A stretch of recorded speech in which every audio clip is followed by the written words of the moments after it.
ওই লাজুর সঙ্গে গোপনে গোপনে দেখা করবে, ওরা প্রেম করবে, আমার চোখের সামনে যা খুশি তাই করবে, আর আমি কিছু বলতে পারবো না। এমন সম্পর্কটা কেন নষ্ট হয়ে গেল ঠাম্মি? কেন লাজুর এই ঘরে ঢোকা বন্ধ হয়ে গেল? কর্মফল। কার কর্মফল ঠাম্মি?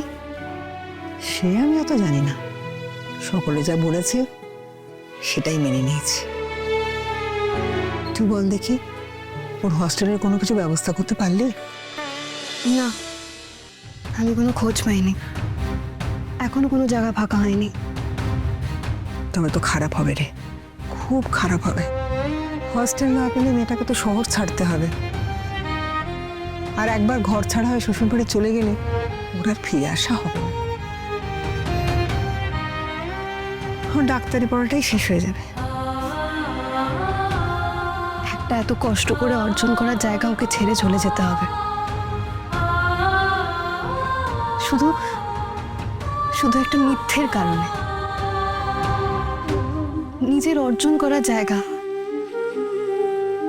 এমন একটা জায়গা যেটা আমরা কোনোদিন অ্যাচিভ করতে পারিনি, লাজু পেরেছে, আর সেটা নষ্ট হয়ে যাবে। ঠাম্মি, কেন করলে তুমি এটা?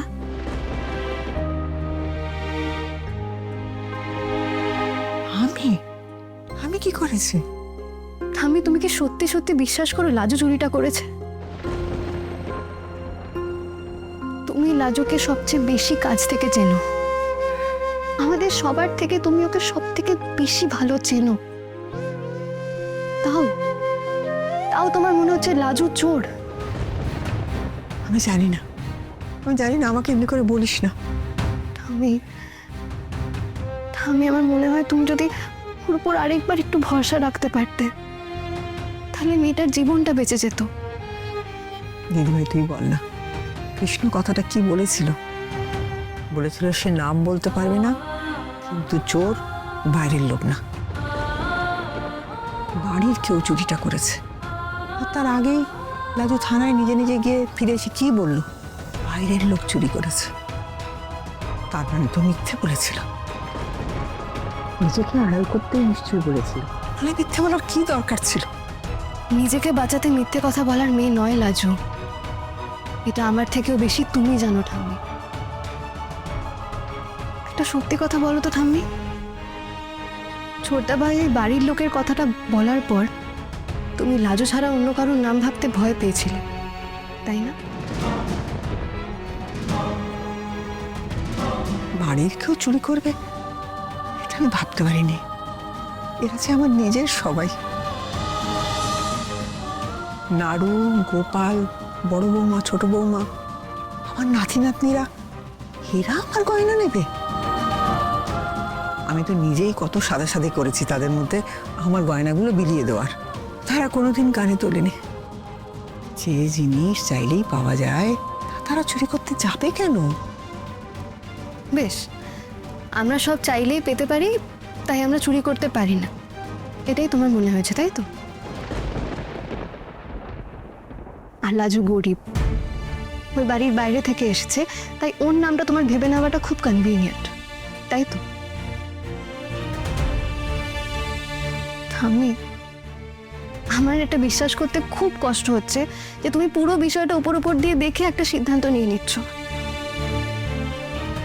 তুমি তো এমন নও, কেন তুমি মায়ের কথাটা তো ইজিলি মেনে নিচ্ছ? কি করবো দিদি ভাই, আমাদের বাড়ির কোনো সদস্য এমনটা করেছে এটা আমি মাথাতেও আনতে চাই না। আচ্ছা, তোমার আর সত্যি কাউকে সন্দেহ হয় না? এই বাড়িতে লাজু ছাড়া আর দুজনে আছে যারা এই বাড়ির রক্তের সম্পর্কে কেউ নয়, বৌদি ভাই আর নতুন বৌদি। না না, একেবারেই না। কিনকিনি আমার গয়না অনেকবার পরেছে, তাকে যেমন দিয়েছি সে পরে আবার তেমনটাই ফেরত দিয়েছে। নিজের পরিবার, নিজের সন্তান সন্ততি, এদের উপর সন্দেহ করা যায়? আমার কিন্তু মনে হয় তাদের মধ্যে থেকে তোমার এই কোর পরিবারের মধ্যে থেকেও কি চুরিটা করেছে।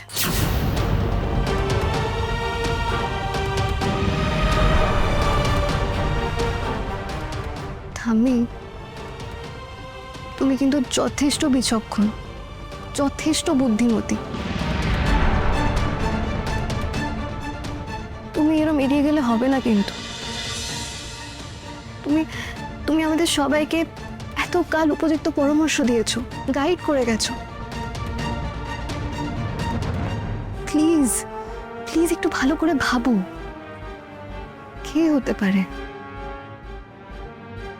কে হতে পারে যে তোমার গয়না চুরি করেছে? কে? যাকে নিয়ে ছোট ভাই মারাত্মক ডিস্টার্ব।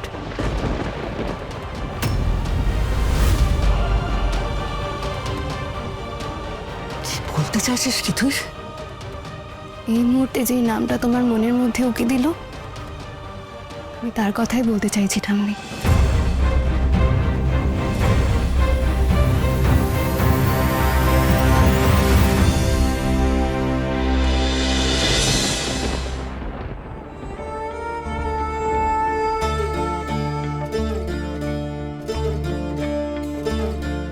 কেন বেঁচে আছি আমি? কেন? একদিকে অনুভব কোনো দিন আর আমাকে অ্যাকসেপ্ট করবে না, শুধু করুণা করছে ও আমাকে। চিরকাল ওর করুণা নিয়ে আমাকে বাঁচতে হবে। ও আমার চুরি গোপন করে রাখবে, ও আমার নাম বাড়িতে বলবে না, তাই আমাকে ওর সব কিছু মেনে নিতে হবে।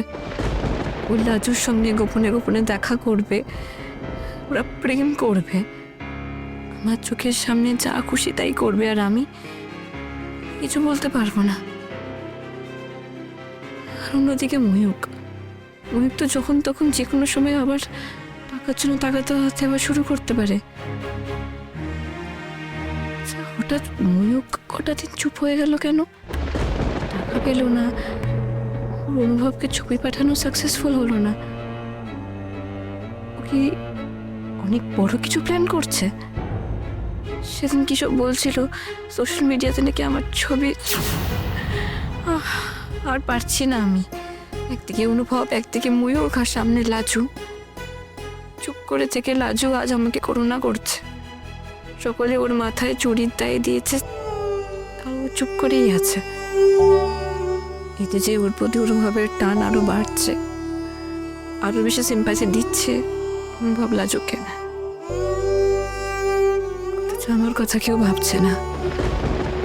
কেন, কি পরিস্থিতিতে আমি গয়না চুরি করেছিলাম সেসব বলার পরে অনুভব একবারও আমার প্রতি সিম্প্যাথেটিক হচ্ছে না। এতটা অসম্মানের জীবন আমাকে বাঁচতে হবে, এই আমি কোনোদিনও ভাবিনি। তো কি করে আর কিভাবে আমি এর থেকে বেরোবো?